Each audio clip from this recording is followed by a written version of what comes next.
ज्ञान की दुनिया में आपका स्वागत है। कन्हाई जी इसके साथ मैं हूं कन्हाई, जहां हर शब्द में ज्ञान, हर पंक्ति में नई सोच। तो सुनिए, सीखिए और अपने सपनों को साकार कीजिए। तो चलिए इस ज्ञान यात्रा की शुरुआत करते हैं, एक नई कहानी, एक नई जोश के साथ। अपनी आंखें बंद कीजिए और कल्पना कीजिए कि आप एक ऐसे इंसान की आवाज़ सुन रहे हैं जिसकी बातें सीधा दिल और दिमाग पे असर करता है।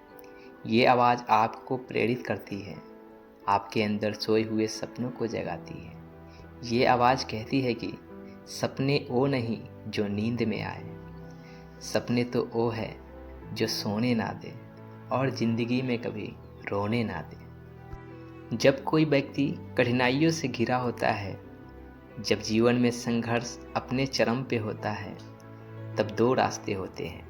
या हम हालात से हार मान ले या फिर उन्हें बदलने के लिए खड़े हो जाएं। एक लड़का जो तमिलनाडु के रामेश्वरम में पैदा हुआ, जिसके पिता नाव चलाते थे, जिसने बचपन में अखबार बेचे, लेकिन उसकी आंखों में एक सपना था, आसमान को छूने का, सितारों तक पहुंचने का। उसका नाम था डॉक्टर एपीजे अब्दुल कलाम।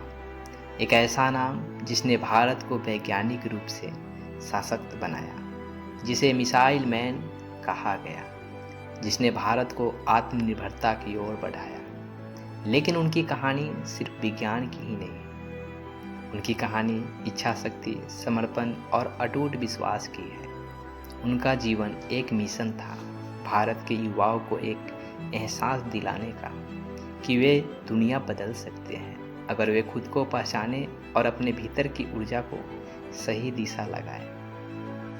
कल्पना कीजिए, एक बच्चा जो समुद्र के किनारे बैठकर उड़ते हुए पक्षियों को देखता था और सोचता है कि क्या इंसान भी उड़ सकता है।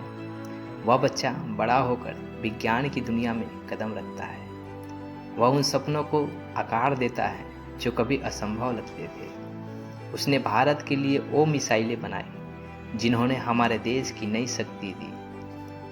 उसने पोखरण में भारत के परमाणु परीक्षण में अहम भूमिका निभाई और देश को नई ऊंचाइयों तक पहुंचाया। लेकिन क्या यह केवल वैज्ञानिक उपलब्धियां ही उनकी महानता का प्रमाण है? नहीं, उनकी असली महानता थी उनके विचार, उनकी सोच, उनकी सादगी, उनका प्यार, उनकी वह अटूट इच्छा कि भारत का हर युवा शिक्षित हो, आत्मनिर्भर बने और अपने देश को आगे ले जाए। वे राष्ट्रपति बने, लेकिन वे हमेशा जनता के राष्ट्रपति ही रहे। उनका व्यक्तित्व इतना सरल था कि वे छोटे छोटे बच्चों से घुल मिल जाते थे। उनकी आंखों में सपने भर देते थे। वे कहते थे कि अगर आप वास्तव में किसी चीज़ को पाना चाहते हैं तो पूरा ब्रह्मांड उसे आपके पास लाने में जुट जाता है। आप कल्पना कीजिए, एक छोटे से गांव में रहते हैं, आपके पास साधन सीमित हैं, लेकिन आपके सपने असीम हैं। क्या आप उन्हें पूरा कर सकते हैं? अगर हाँ तो कैसे? उत्तर डॉक्टर कलाम के जीवन में छुपा है। उन्होंने कभी अपनी परिस्थितियों को अपनी प्रगति की रुकावट नहीं बनने दिया। उन्होंने हर कठिनाई को एक अवसर में बदला। जब वे पढ़ाई कर रहे हैं और फीस भरने के पैसा नहीं थे, तब उन्होंने अखबारें बेची। जब वे वैज्ञानिक बने, तब उन्होंने असफलताओं से हार नहीं मानी, बल्कि हर असफलता को सफलता की नींव बनाया।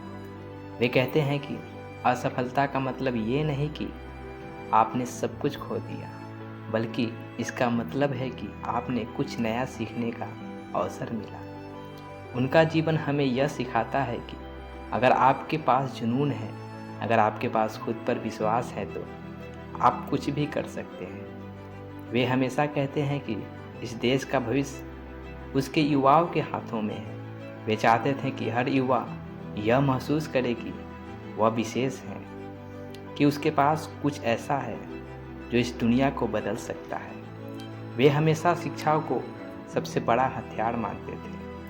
वे मानते थे कि अगर हर बच्चा अच्छी शिक्षा प्राप्त करे तो कोई भी उसे सफल होने से रोक नहीं सकता। डॉक्टर कलाम की बातों में जादू था। उनकी किताबें, उनकी भाषण, उनकी बातें आज भी हर उस इंसान के लिए एक रोशनी की तरह है जो अपने जीवन में कुछ बड़ा करना चाहता है। वे कहते हैं कि कभी अपने सपनों को छोटा मत रखो, हमेशा ऊंचा सोचो, बड़ा सोचो और उसके लिए मेहनत करो। कहते हैं ना, हर सफल इंसान के पीछे एक आदत होती है, सीखने की आदत। अगर आप भी अपने सपनों को हकीकत में बदलना चाहते हैं तो कन्हाई जीएस के साथ जुड़िए। यहाँ किताबें बोलेगी, विचार जानेंगे और सफलता का सफ़र आसान होगा। तो आइए इस ज्ञान की रोशनी में कदम बढ़ाते हैं। फिर मिलेंगे एक नई रोचक कहानी के साथ। तब तक के लिए जय हिंद।